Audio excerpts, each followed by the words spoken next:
Jaya Radha Madhava Kunja Bihari.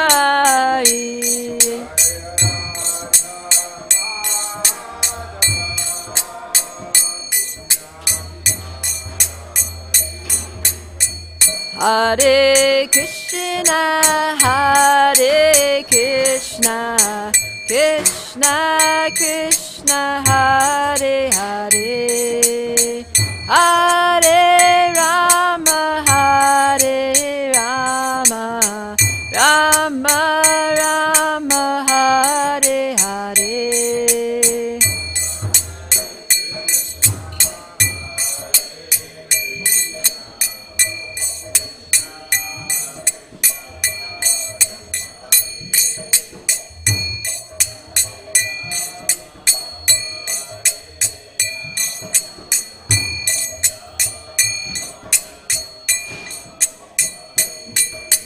Hare Krishna, Hare Krishna, Krishna Krishna, Hare Hare, Hare Rama, Hare Rama, Rama Rama, Hare Hare.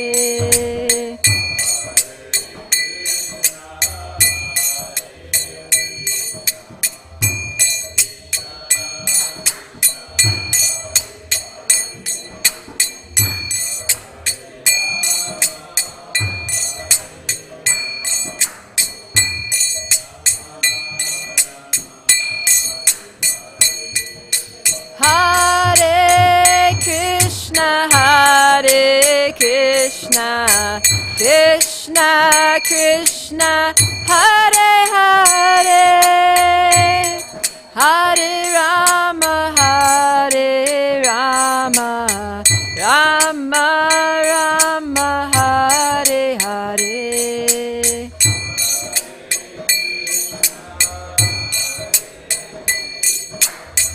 Krishna Krishna, Hare Hare,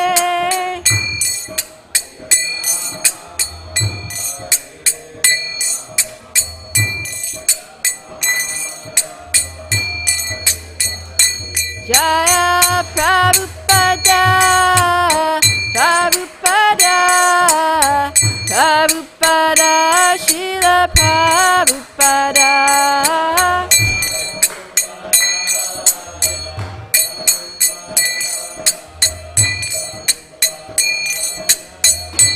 Jaya Jaya Prabhupada, Prabhupada, Prabhupada, Jaya Jaya Prabhupada.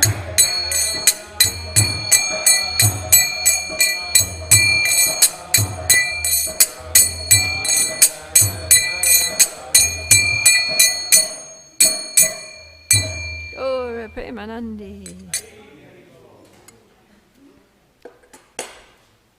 Om Namo Bhagavate Vasudevaya.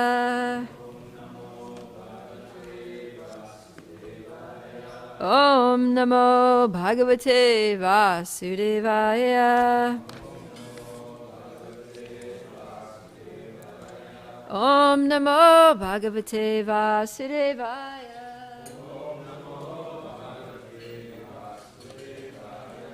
Narayana Namaskritya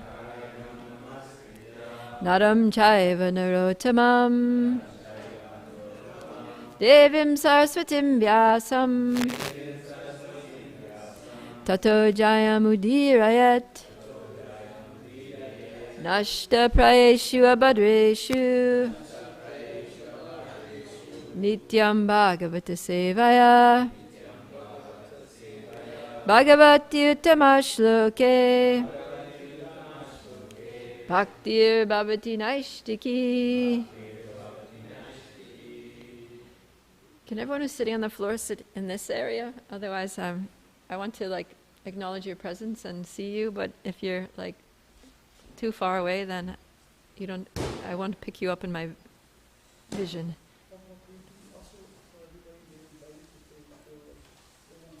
Yeah, and if anyone else wants to sit at the tables, please, anyone's welcome. I feel like the closer you are to kind of like where it's all happening, the more you're going to connect to the class, and the Bhagavatam, and everyone. So, please.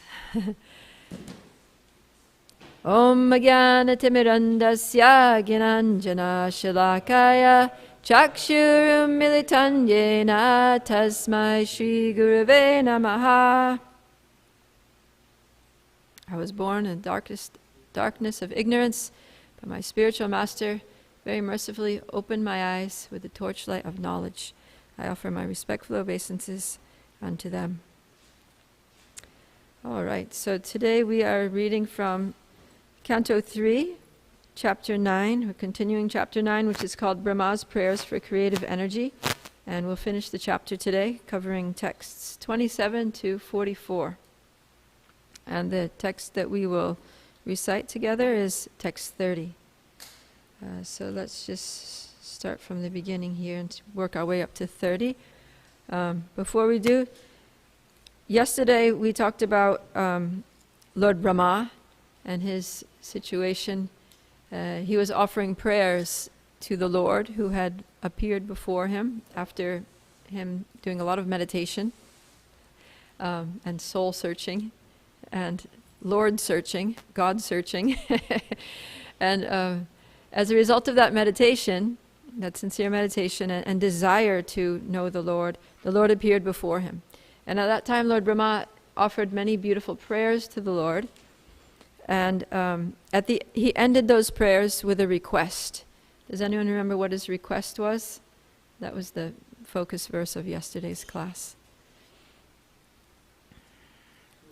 Even though he's a creator, to always remember that he's subordinate to Krishna, he's a servant of Krishna. Yeah. So there were two things. One was that he would be able to actually perform the service of creating the universe, that he would have the power, the intelligence to actually do the job. And the second thing was that may I not be bewildered by false prestige, thinking myself as the creator. So let me be able to do the job, but please don't let me become proud having done it. Those are his two requests. So this section starts off with, it says that Lord Brahma was actually very anxious about the planning and construction of the different planetary systems. And he was also not just anxious, but he was depressed upon seeing the devastating water. So this is nice because we get an insight into how even the demigods, they sometimes get anxious and depressed. Because life in the material world is difficult. And sometimes we have huge things to do. So has anyone ever been in a situation where you had something that you had to do and you weren't sure whether you could do it and you were in a lot of anxiety about it? I think everybody's been in that situation, right? From the beginning of our lives, from the first days of school or something. I remember when I was in kindergarten, my first day of school, we had to go to the cafeteria, and for some strange reason, instead of having the little kids just sit down right there and eat, we had to carry our trays all the way down the hall to the classroom and eat in the classroom. And it was tomato soup and grilled cheese sandwiches. So I had this bowl of soup and a tray, and I was 5 years old. I think I hadn't even had my 5th birthday yet. I was like almost 5. And I had to walk down this long hall with a bowl of tomato soup. And I was in so much anxiety that it was going to spill. I was just looking at the soup sloshing back and forth and thinking, oh no, it's my first day of school and I am going to mess up if I spill this soup. So, from the very beginning. And then the challenges just get more and more difficult after that, right, as life goes on. So Lord Brahma, he has this big task of having to design, structure, and engineer the universe, and he's not sure whether he can do it. And then, what to speak of just the gravity and the magnitude of the task that he had to perform, also the situation was not very favorable, because he was there at the beginning of creation, there was nothing. It was just darkness all around, and here he was in the middle of the waters of devastation. So waters of devastation, that's the water that floods the universe at the time of, universal annihilation. So those waters are very fierce. And it's described that there's a wind that's blowing and it's churning up the water and they're swirling in these circular waves. And he's on this lotus, and the lotus is also being blown in the wind. And he's depressed because he's thinking, I have this huge job to do, and the situation is just so not conducive. It's just horrible. Like I barely even, I'm not even sure if I can stay on this lotus flower, what to speak of, the lotus flower is moving, he's like holding onto the petals. So, sometimes we have not only is the task that we have to perform difficult, but the conditions for performing the task are not at all favorable. In fact, there may be many impediments, there may be people who are antagonistic to us doing the job. Maybe our health is not good, or whatever, the weather is terrible. There may be all kinds of adversities.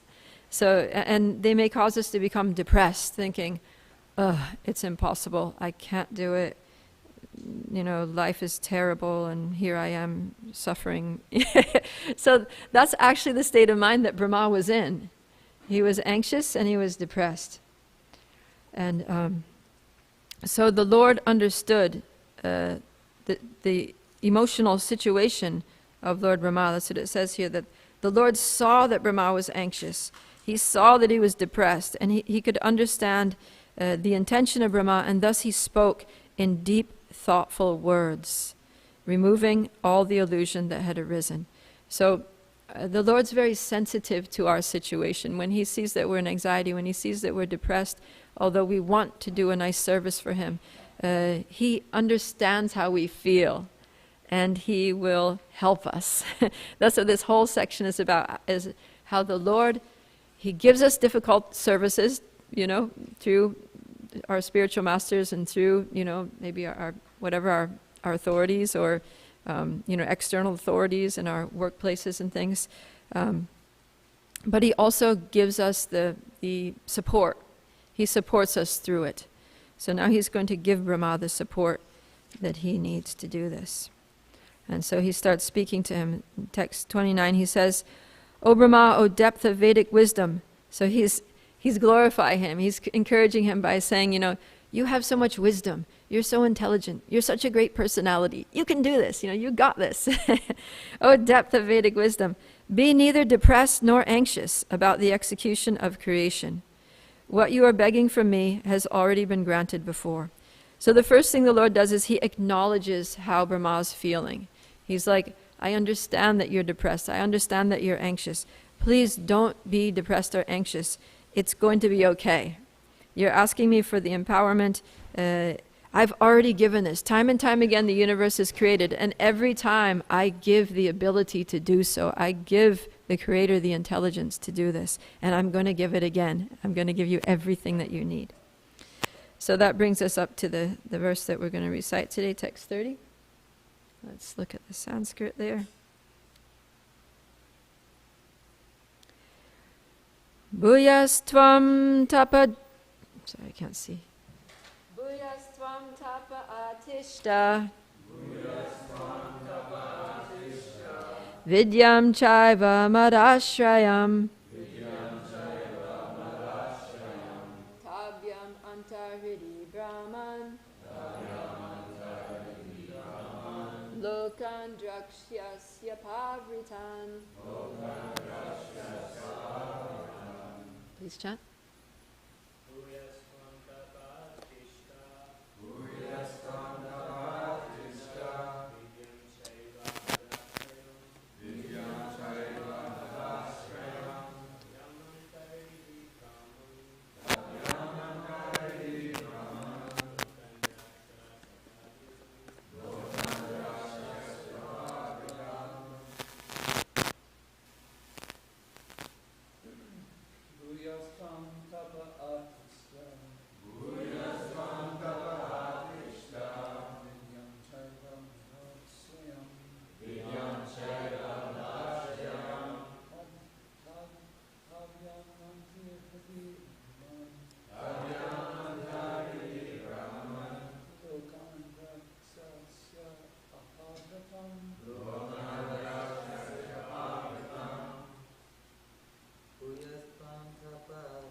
Tvam tapa atishta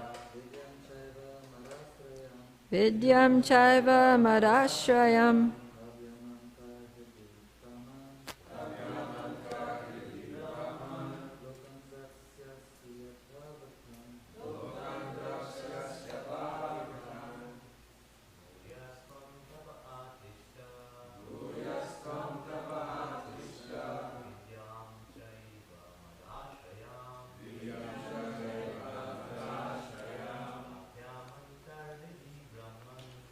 Yamantaridi Brahman.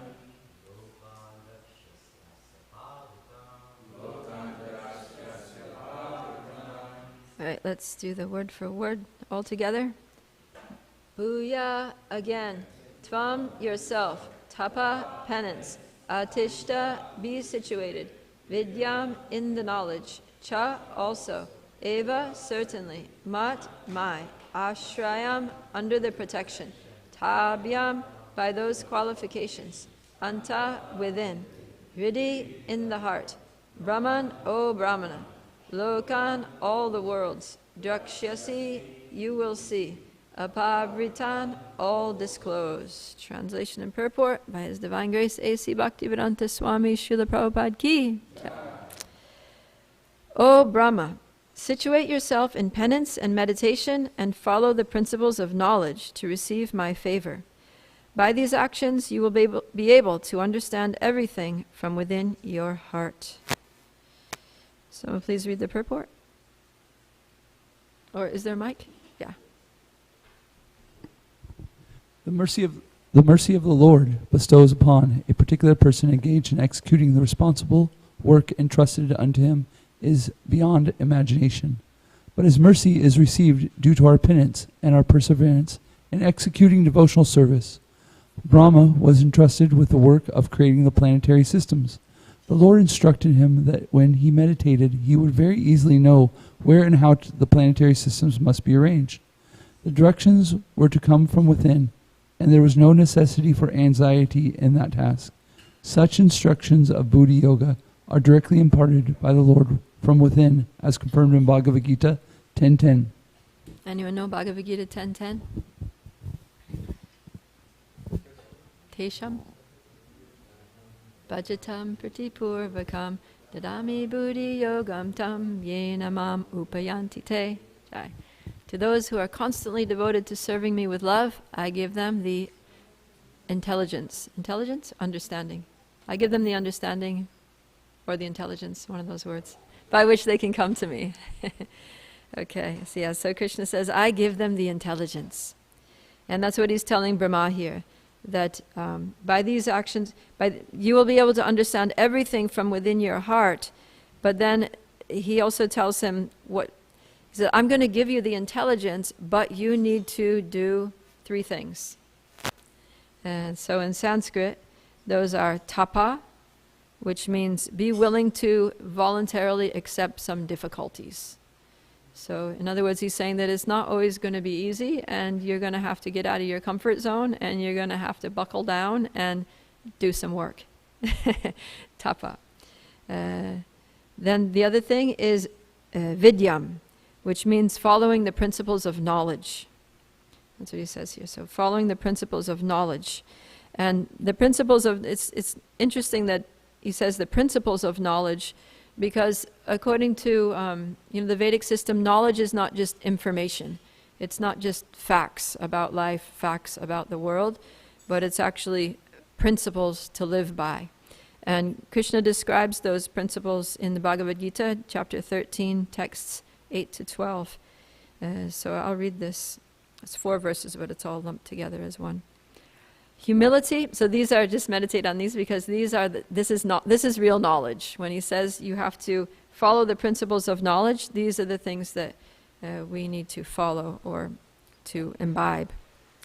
Humility, pridelessness, nonviolence, tolerance, simplicity, approaching a bona fide spiritual master, cleanliness, steadiness, self-control, renunciation of the objects of sense gratification, absence of false ego, the perception of the evil of birth, death, old age, and disease, detachment, freedom from entanglement with children, spouse, home, and the rest, even-mindedness amid pleasant and unpleasant events, constant and unalloyed devotion to me, Krishna speaking, aspiring to live in a solitary place, detachment from the general mass of people, accepting the importance of self-realization, and philosophical search for the absolute truth. All these I declare to be knowledge, and besides this, whatever there may be is ignorance. So these are the items of knowledge. And if we follow these principles of knowledge, then that's one of the qualifications for receiving the Lord's favor and the Lord's empowerment. And then the third thing, it's in Bhagavad Gita, chapter 13, texts 8 to 12. Yeah. And then in the purport there, Prabhupada elaborates on them. So, so the third thing here to get the Lord's favor is mud ashrayam, which means taking shelter. It means mud means me, the Lord speaking, and ashram means shelter. So it means taking shelter of me. So if we want to get this empowerment to be able to perform a task of great magnitude, especially if we want to do so without becoming proud, without becoming, illusioned by doing that work, then we need to follow these three principles. Tapa, vidyam, and mad ashraya. So being willing to voluntarily accept some difficulties in the course of the work, follow the principles of knowledge, which starts with humility, and then mad ashram, taking shelter of Krishna. And if we do so, then Prabhupada says in the purport, the mercy the Lord bestows upon a particular person engaged in executing the responsible work entrusted unto him is beyond imagination. So the mercy that we'll receive from the Lord is more than we can even imagine. It's more than we can dream of. Especially for those who are willing to accept responsibilities in the service of the Lord. Because it's one thing to just kind of cruise through bhakti, chanting your japa, doing a little reading, doing a little service, taking prasadam, and hanging out with devotees. But it's another thing to actually take responsibility for others, take responsibility for, Srila Prabhupada's temples, or for managing a project, or for heading up an initiative, or caring for new devotees, or something like that.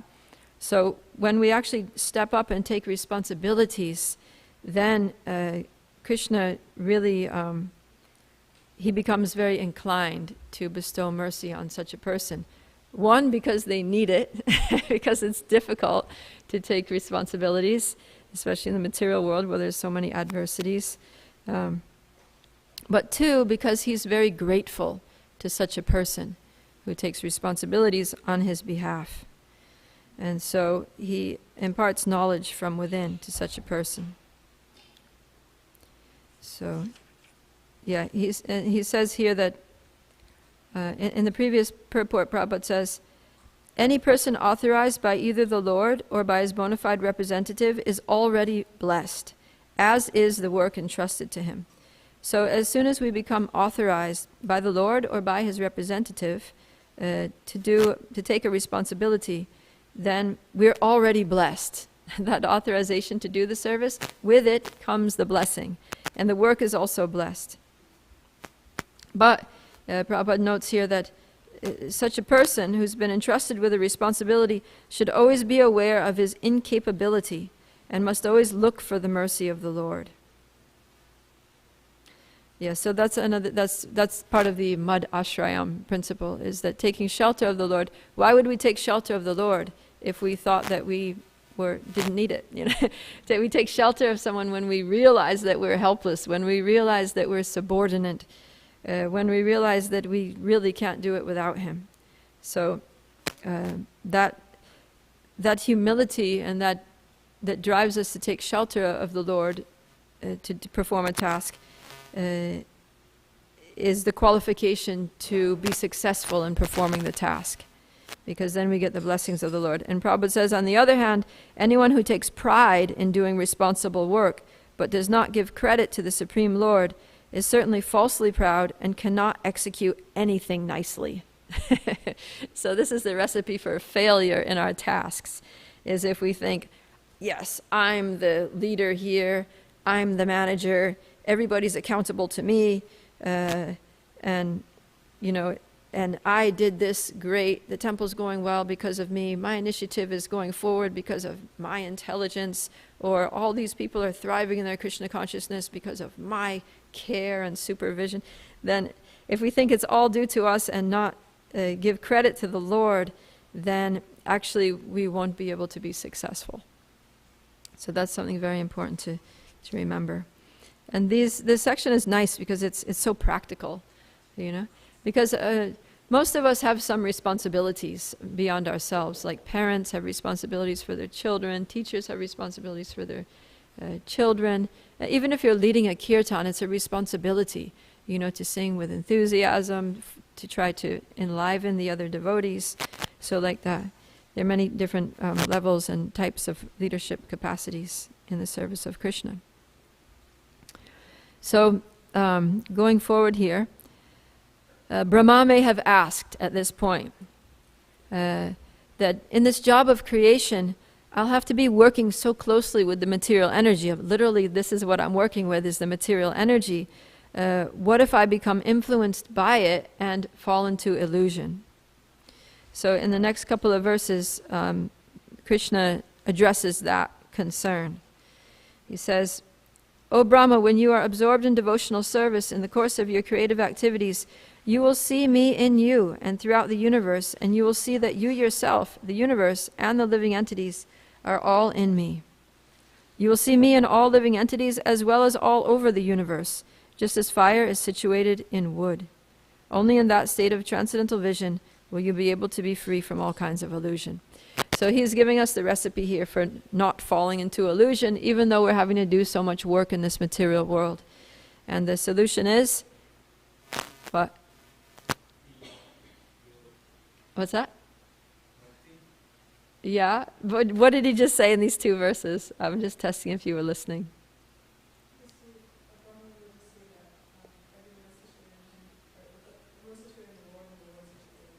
Yeah.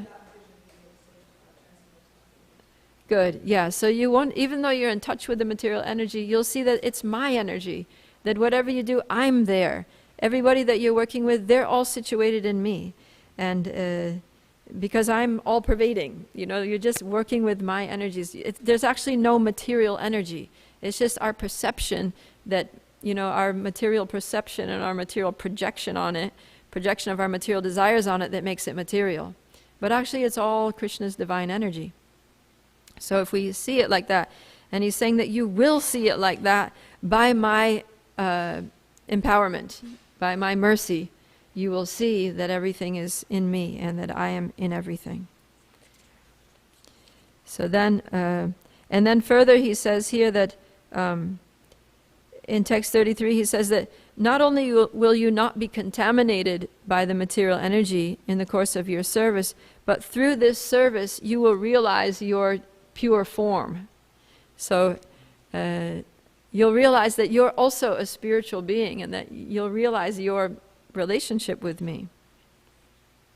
And then in text 34 he says that how is this possible? Because since you've desired to increase the population innumerably and expand your varieties of service, you'll never be deprived in this matter, because my causeless mercy upon you will always increase for all time. So what he's saying here is that because your intention is not to increase your sense gratification, you know, or increase your own name and fame and glory, but your intention is actually to expand your service. You're taking this responsibility because you want to do more service to me. You realize that by taking the responsibility, you can render more service to me than by not taking it, basically. So it's like that. Whenever we take a responsibility in Krishna's service, what does that mean? More service, right? So it's like, yeah, now I have more service, and broaden the scope of my service. And in doing the service, we need to go deeper in our personal sadhana and service, because we need to really, like Brahma, pray for the empowerment to do it, pray for strength, pray for wisdom, for how to do that service. And because it's kind of like, the reward for service performed well is more service. So then when we pray for the Lord's mercy and we get the mercy, then we can do the service nicely, and then we're rewarded with more service. And then we pray for the Lord's mercy, thinking ourselves incapable. He blesses us with the ability. We do it nicely, and the reward for that is more service. So, and that way we're always getting more service, and because of that, we're always getting more mercy. So he says, because your desire is to expand your service, then my causeless mercy upon you will also always increase for all time. So that's the recipe. If you want Krishna's mercy, then accept more service. Accept responsibility, and we'll get more and more service all the time. So now here, Lord Brahma might have thought, well, I have to engineer this whole universe, but it's not like I have an engineering degree. I'm not even sure if I have the skill set to do this service. I don't know if I'm really capable, that I have the intelligence. So now in text 35, Krishna's saying, text 35, text 34, text 37. Text 37, he's saying, well, remember back to when you were sitting on that lotus and you were just totally clueless about who you are and where you are and what you're supposed to do, and you were trying to figure it out by your own intelligence. You were looking here and looking there, trying to figure out what's going on. You looked so hard that you got heads in 4 directions from trying to turn your head to see. And then you still couldn't understand anything. And then you crawled down the lotus stem searching for your source. And even by your, intense endeavor and investigation, you still couldn't understand anything. You came out of the lotus flower clueless. So don't you understand yet that it's not by your own abilities that you're going to do anything? By your intelligence, you couldn't understand anything. By your physical endeavor, you couldn't understand anything. It was only after you meditated on me, after you concentrated your mind in a meditative trance of devotion and prayer, that you could understand anything. So like that, it says, so you don't need a certain skill set. You don't need education and training and, engineering to be able to do this. All you need to do is fix your mind on me, and I'm going to give the intelligence from within. He's repeating this again and again. Just focus your mind on me. Take shelter of me. I'm going to give you the understanding. So, yeah. And then in the next verse, he makes the point that, because he said that the understanding came only when you prayed to me, when you meditated on me. But even that was my causeless mercy. He says, O Brahma, the prayers that you have chanted, praising the glories of my transcendental activities, the penances you have undertaken to understand me, and your firm faith in me, all these are to be considered my causeless mercy. So even our ability to pray to Krishna for mercy is his mercy. We can't even pray for mercy unless we have the mercy. So, or our faith in the Lord as someone to desire, as someone who's capable of bestowing mercy, who we should approach for mercy. That faith is possible only by the Lord's mercy. It's not everybody that has faith in the Lord. It's not everybody that can pray to the Lord. Some people are just so out of it that they can't. It's only by it's a special person, actually. It's a person who's already blessed, who has faith in the Lord, who can pray to the Lord. So we're just totally dependent on the Lord's mercy. That's the conclusion here, is that we can't do a thing without the Lord's mercy. And so we just have to desire for that mercy. And Prabhupada writes in the purport, voluntary endeavor is the only qualification for spiritual perfection. So we have to endeavor, we have to try to somehow or other get the Lord's mercy.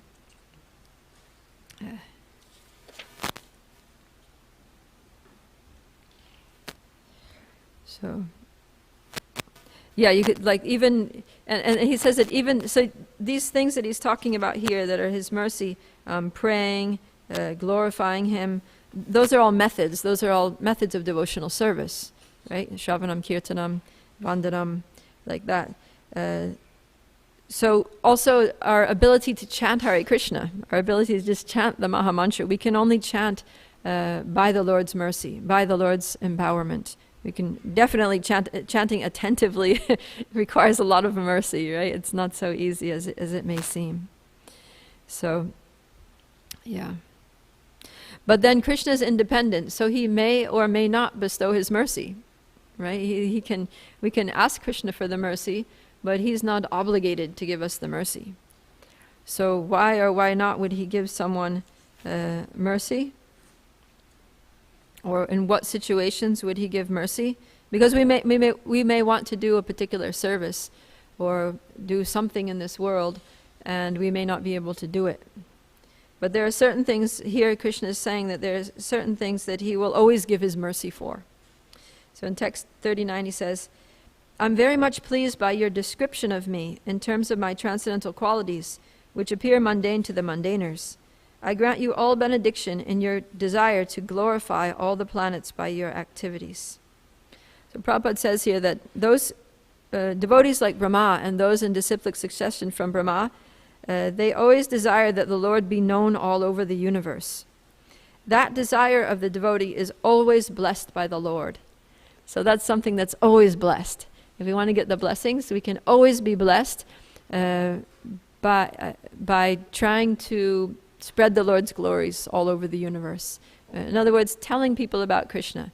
So anytime when we go out and try to spread the holy names, distribute Srila Prabhupada's books, or just talk to people about Krishna, give people leaflets, invitations to our programs, those kinds of activities are always going to be blessed, Prabhupada says.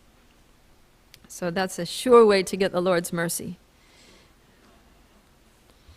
And then text 40 says, he says, any human being who prays like Brahma and who thus worships me shall very soon be blessed with the fulfillment of all his desires, for I am the Lord of all benedictions. So this is another way to be blessed, is to pray to the Lord as Brahma did. And it says such prayers can be selected only by a person who wants to satisfy the Lord in his service. So it comes down a lot to our attitude, whether our attitude is to really satisfy the Lord or to, promote ourselves. That I'm not doing this service to get fame, to get recognition, to get appreciation. I'm just doing it to satisfy the Lord. And whether others appreciate me for it or not, that's up to them. That's up to Krishna. But I'm just doing this to satisfy the Lord. And if we do the service with that mood, then everything is going to be all right.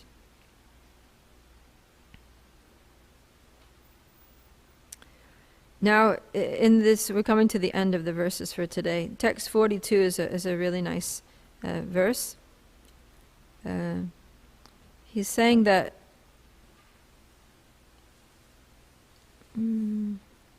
let me just read first. I didn't read text 41. Let me read text 41.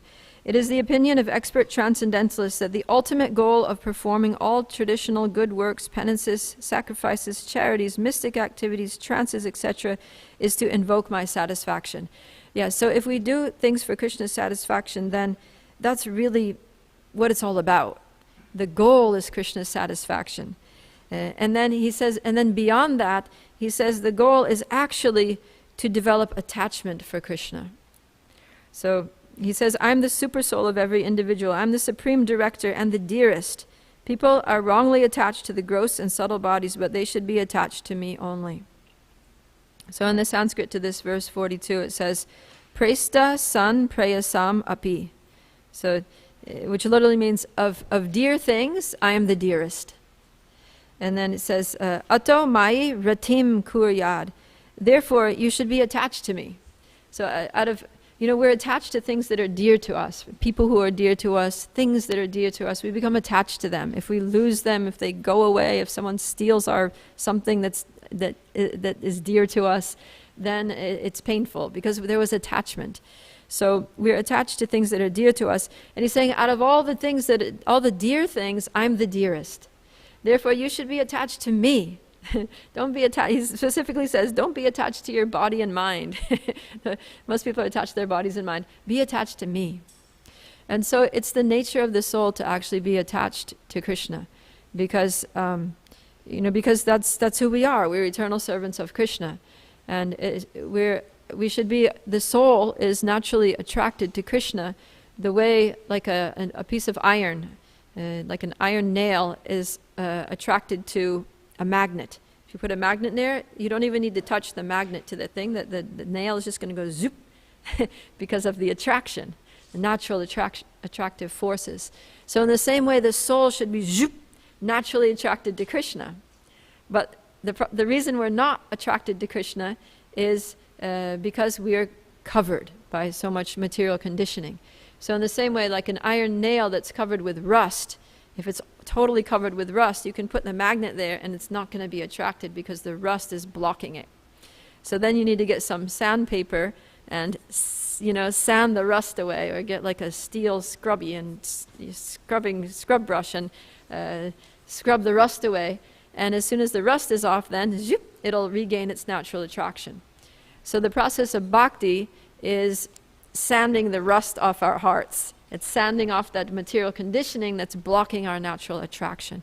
So by chanting the holy names, by glorifying the Lord in kirtan, by hearing Srimad Bhagavatam, like we're all doing now, by sharing this knowledge with others, by doing various services that we do around the temple and in our lives, all those things are gradually sanding off the rust. They're eroding away. They're purifying away the material conditioning that's blocking our natural attraction. So actually the goal of everything that we do should be to develop attraction for Krishna. And if our activities don't cause attachment to Krishna, then Bhagavatam says they're useless. It says, Swanushtitasya dharmasya vishvakshena katasuya nodpadayad yadi ratim shrama eva hi kevalam. If one's work, if one's own occupational duties don't bring about attachment, the same word is used here, rati, like here in the verse 42 it says, ato mai ratim kuryad, that one should be attached. So this is nodpadayad yadi ratim. If one's not getting rati, if one's not getting attachment for me by the work that they're doing, by their activities, by the service that they're doing, then it's all a waste of time. So he's saying it's not about the work, it's not about the service, it's about attachment. You have a service and okay, you may do your service, you may complete the job, but if you didn't, but that's not the success of it. The success of your job is not getting the job done. It's not even getting the job well done. Let's say you're making a garland. It's not that you made the garland. It's not that the garland is ready and that it looks nice. It's about, did you develop attachment to me by making the garland? Did some feeling for me arise while you were making the garland? Did you remember me with affection while you were making the garland? So that's the goal of the service. So we're supposed to be developing attachment to Krishna through our services. And our minds are meant to be constantly to be pulled, in the natural state. That's what it is, because Krishna is all attractive. There's this natural attraction, and it's actually the name Krishna. The first part, Krish, it actually means to attract, and that same word is there in the verse in Bhagavad Gita where Krishna is talking about the duties of Vaishyas, are agriculture and cow protection. So the words he uses are Krishi Go Raksha. So the word Krishi means agriculture. And it's referring to the bulls or oxen plowing the field. So when a bull is plowing the field, then they're pulling the plow, right? So that action of the oxen pulling the plow through the field is krishi, because it's the pulling. to do agriculture, you need some pulling, right? So that pulling is krishi, and also the word we have for modern day farming, we have tractors. So the word tractor, there's also that a tractor is used to pull something, is used to pull the plow. So pulling, tractors are pulling, and it's like attraction. So tractors get traction, And when the tractor has good traction, it can attract, it can pull. So the same way, so when the Krishi is for pulling, and that pulling is attraction, and so Krishna is all attractive. So Krishna pulls us in the same way that the tractor pulls, he attracts us the way the tractor pulls the plow. So Krishna should be pulling our minds to him, the way a tractor is constantly pulling the plow towards itself. And devotees, there are many devotees in the scriptures that pray like this, that may my mind be pulled to you, or may my mind be attracted to you, be drawn to you, just like the minds of young girls are always attracted to young boys, and the minds of young boys are always attracted to young girls. There's this pulling, they see each other from across the room, and it's like the mind is pulled, zoop, just like that, immediate attraction. Or like a bee is attracted to honey, it sees a beautiful flower and zoop, makes a beeline. It doesn't do like a scenic route to the flower. It's like zoop. Or like Kunti Devi prays, as the Ganges River constantly flows to the sea without cessation and without being diverted to anything else, may my mind be constantly drawn to you without being distracted by anything else. So in these ways we can pray to Krishna, while we chant. Let my mind be drawn to this mantra. Let me be attracted to you so that I can be attentive.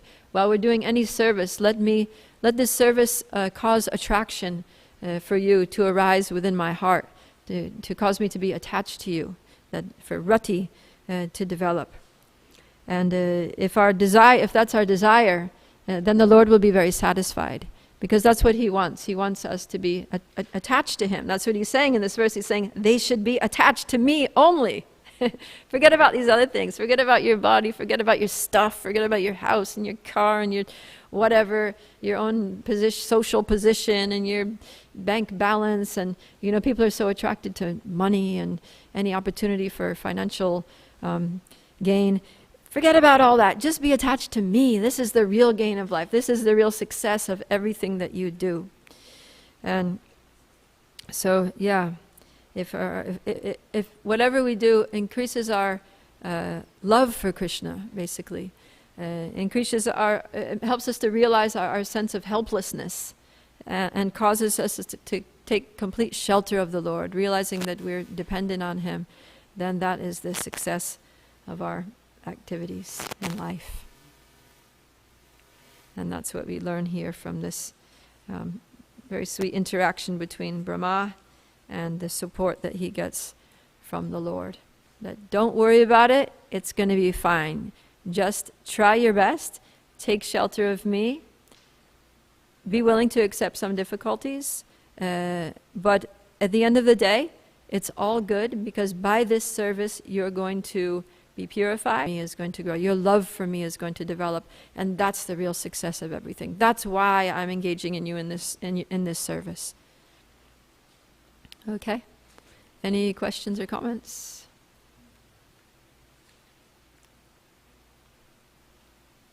Yes, Sucharya Mataji. Nanda Raja, can you, or someone?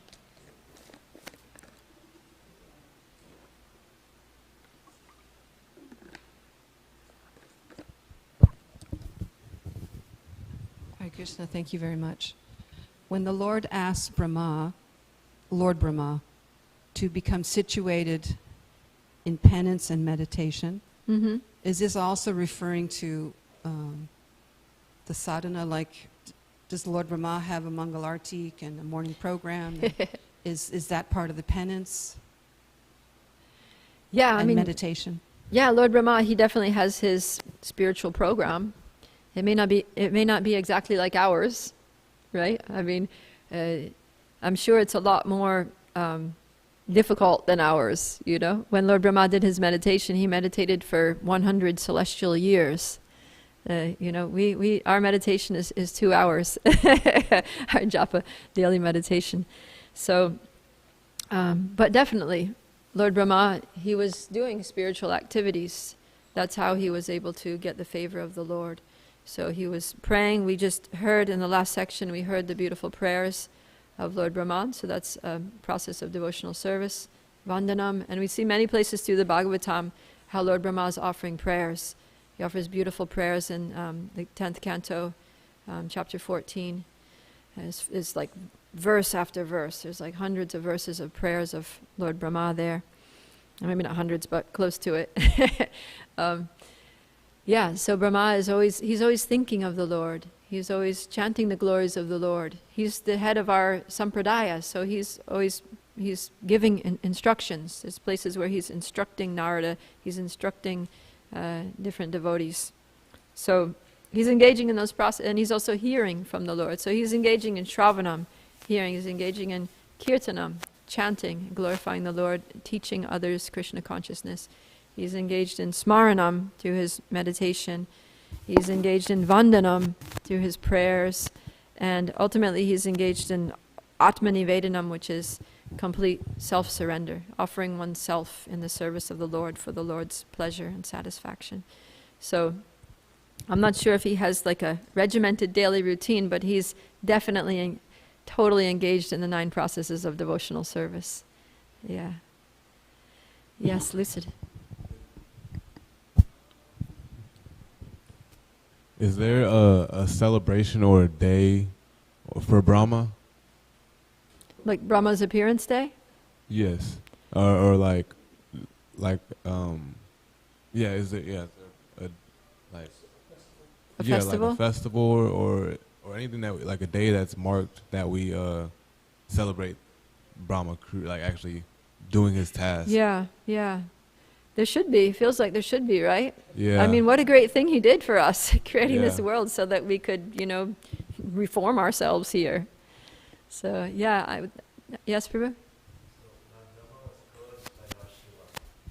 Oh, yeah, He won't be worshipped anywhere except at a place called Pushkar in Pushkar. Rajasthan.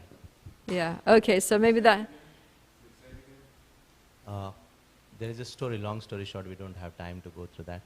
So Lord Shiva cursed Lord Brahma that he will not be worshipped. There won't be any temples of Lord Brahma anywhere in the entire creation. But there was a counter curse given.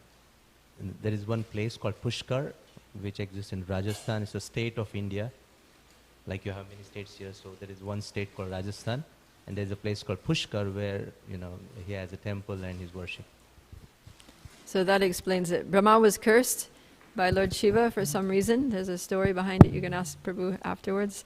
To not be worshipped, that no one will worship him. So, yeah, so celebrating the appearance day would be a kind of worship. But because he was cursed, then that day doesn't appear on our Vaishnav calendar of festivals. You'll just have to ask Gokulananda Prabhu.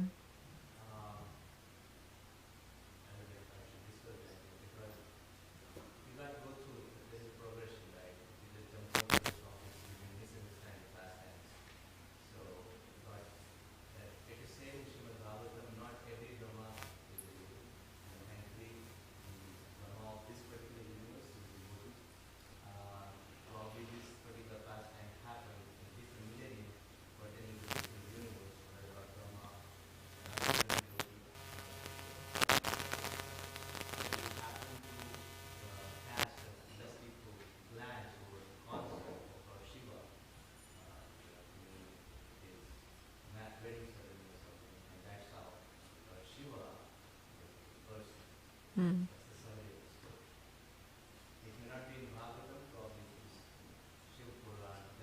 One of the Puranas, yeah. Okay. Anything else? All right. Grantaraj Srimad Bhagavatam ki jai, Srila Prabhupada ki jai, Gaur Premanandi, Haribo.